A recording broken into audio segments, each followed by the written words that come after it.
माँ, आज आप इतनी जल्दी सब्जी बेच आई और ये आपके हाथों में इतना सामान क्यों है? कोई खास बात है क्या? ओहो दीदी, आप भूल गई। माँ, दीदी को बताओ और ये सामान मुझे दो।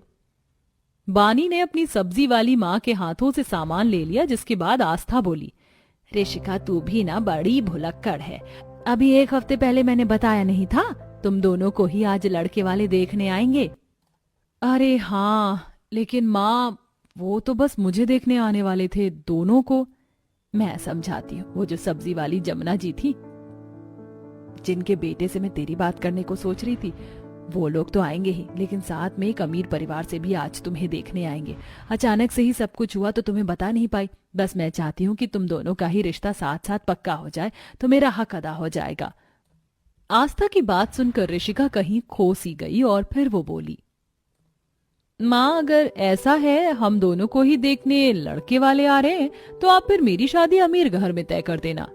लेकिन बेटा जमुना जी तो तुझे ही देखने आएंगी। और क्या? और अरे माँ, उन्हें पता थोड़ी है कि घर में 2 शादी के लायक बेटियां हैं। मैं कुछ भी नहीं जानती हूँ, मैं तो अमीर घर में ही शादी करूंगी।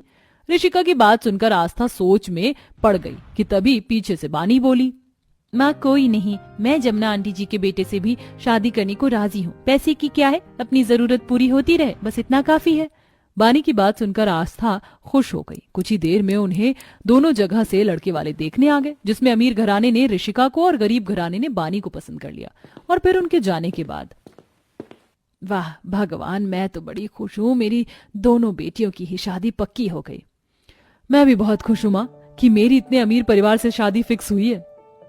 अब एक बहन तो जाएगी अमीर ससुराल और दूसरी जाएगी सब्जी वाली के घर। हाँ दीदी, और मैं तो बहुत खुश हूँ, मेरी माँ भी सब्जी वाली और मेरी सास भी सब्जी वाली होंगी। वहां भी मुझे बिल्कुल घर जैसी ही फीलिंग आएगी। वानी की बात सुनकर ऋषिका बस नकली सी मुस्कुरा दी। देखते ही देखते दोनों बहनों का मायके में रहने का समय खत्म हो गया और वो दिन भी आ गया जब दोनों ही बहनों की शादी हो गई और वो अपने परिवार से विदा लेकर ससुराल आ गई। आज दोनों ही बहनों की पहली रसोई थी।